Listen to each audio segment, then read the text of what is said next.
दोस्तों, क्या आप जानते हैं? अगर आप नहीं जानते तो मैं आपसे शेयर करता हूँ कुछ रोचक तथ्य। फ्रेंच नाइजीरिया में तिदीची के ज्वालामुखी से लगातार सोडियम कार्बोनेट निकलता रहता है। इस वजह से 5 मील लंबी व 1312 फीट गहरी सोडे की झील बन गई है। यह झील हर वर्ष बड़ी होती जा रही है और पर्यटकों के आकर्षण का केंद्र है।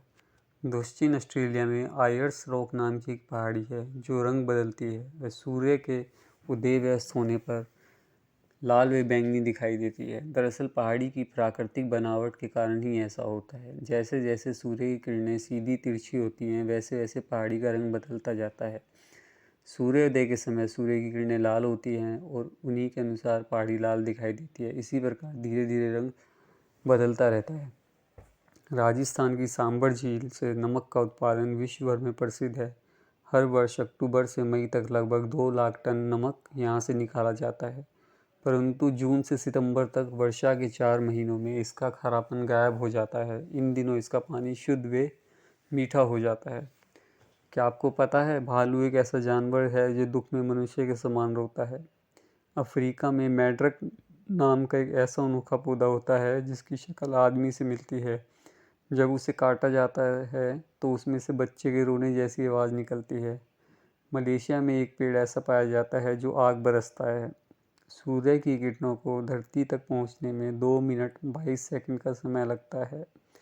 कंगारू खतरे के समय अपने बच्चों को अपने पेट पर बनी थैली में छुपा लेता है और खतरा टल जाने पर उन्हें बाहर निकाल लेता है।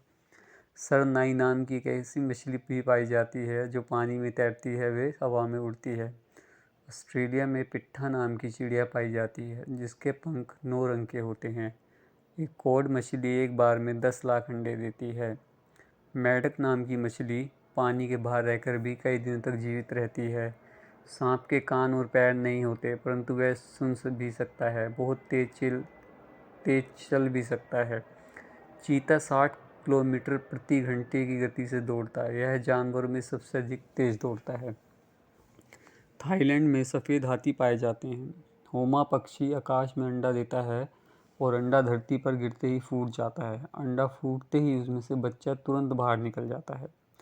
पनामा देश में पाया जाने वाला मेंढक पनामा फ्रॉग एक अनोखा मेंढक है जो केवल सांप ही खाता है। इसका वजन 20 से 30 किलोग्राम के बीच होता है और इसके सिर पर 2 सींग भी होते हैं। ऑस्ट्रेलिया का लाफिंग जैक एस नाम का हंस मनुष्य की भांति हंस सकता है। दक्षिण अमेरिका का आर बार्डी लीच नाम का वृक्ष गाय की भांति दूध देता है। चीता अपनी मादा के गर्भवती होने पर उसे छोड़कर चला जाता है और मादा ही अपने बच्चे को पाल पोस कर बड़ा करती है। सांप एक ऐसा जीव है जो सामान्यतः जल अथवा थल पर रहता है, परंतु विश्व में कुछ ऐसे सांप भी हैं जो उड़ते हैं। उड़ने वाला सांप यूरोपेलेटाइटिड नाम से जाना जाता है जो दक्षिण अफ्रीका के जंगलों में पाया जाता है। यह लगभग 3 फीट लंबा होता है और सामान्य सांपों से 10 गुना अधिक जहरीला होता है। यह सांप भूखा होने पर बिना पंखों के ही ग्लाइडर की भांति अचानक उड़ान भरता है। रास्ते में जो भी पक्षी या जीव मिलता है उसे मुंह में दबाकर अपना शिकार बना लेता है। एक अन्य प्रकार का सांप साइबेरिया के जंगलों में पाया जाता है जो एक पेड़ से दूसरे पेड़ पर उड़ान भरता है। ये सांप लाल, हरे, पीले व भूरे रंग का होता है। यदि कोई जीव जंतु इन्हें छेड़ता है तो ये उसे अपना शिकार बना लेते हैं। ये अधिकतम 30 फीट ऊंचाई तक उड़ान भर सकते हैं। उड़ने वाला एक अन्य सांप ब्लैक डायमंड नाम से भी जाना जाता है जो ऑस्ट्रेलिया के जंगलों में पाया जाता है। ये सांप तो बिल्कुल पक्षियों की भांति रहते हुए उड़ान भरते हैं। इनके रहने का स्थान जमीन के भीतर नहीं, पेड़ की टहनियों पर बने घोंसले होते हैं। ये 40 किलोमीटर प्रति घंटे की रफ्तार से उड़ान भरते हैं। स्पेन की पहाड़ी जंगलों में उड़ने वाले डरावने सांप पाए जाते हैं। इनकी लंबाई 15 से 20 फुट होती है। ये मोटे हुए 2 मुँहे सांप होते हैं। ये ज़मीन पर रेंगते समय अचानक किसी भी दिशा में उड़ान भर सकते हैं। ये शेर का खून चूसना बहुत पसंद करते हैं।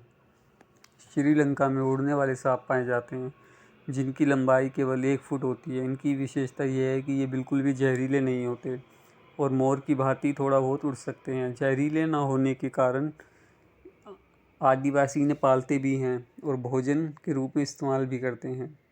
मिस्र के जंगलों में उड़ने वाले सांप पाए जाते हैं। ये 3-4 की संख्या में इकट्ठे होने पर हाथी जैसे विशाल प्राणी पर भी हमला करके उसे शिकार बना सकते हैं। दक्षिण एशिया में उड़ने वाला सांप उल्लू जैसे जीवन बिताते हैं, अर्थात दिन में सोते हैं और रात में उड़ान भरते हैं। उड़ान के वक्त उल्लू से भिड़ंत हो जाने पर उसके अपना शिकार बना लेते हैं। हिमालय पर्वत पर भी उड़ने वाले सांप पाए जाते हैं। क्या आपको पता है पक्षी कंकड़ भी खाते हैं? तो आपको यह जानकर आश्चर्य होगा कि कबूतर व अन्य पक्षी दाना चुगते समय दानों के साथ साथ कंकड़ भी खाते हैं। छोटे आकार के कंकड़ खाते हैं। पक्षियों को कंकड़ खाने का मुख्य कारण यह है कि पक्षियों के दांत नहीं होते। खाए गए अनाज को दाने पक्षी चबा नहीं पाते। पेट में पहुंचने वाले ये कंकड़ चक्की का कार्य करते हैं। ये अनाज के दानों को पीस डालते हैं। इसी कारण पक्षियों को अस्पताल में पक्षियों के खाने के लिए संगमरमर के छोटे कण लाकर रखे जाते हैं ताकि ये गंदे पत्थर ना खाएं। बीमार पक्षी ये खाकर ठीक हो जाते हैं। सजने वाली चिड़िया, यह अपने आप में एक अद्भुत बात है कि एक चिड़िया ऐसी भी है जो श्रृंगार करती है। यह चिड़िया ब्रिटेन हेरन मंच की है। इसके परों से एक प्रकार का पाउडर झड़ता है जिससे यह अपने शरीर के भागों को साफ करती है। इसके बाद अपनी प्रीन ग्रंथि से निकलने वाले तेल से अपने शरीर की मालिश करती है।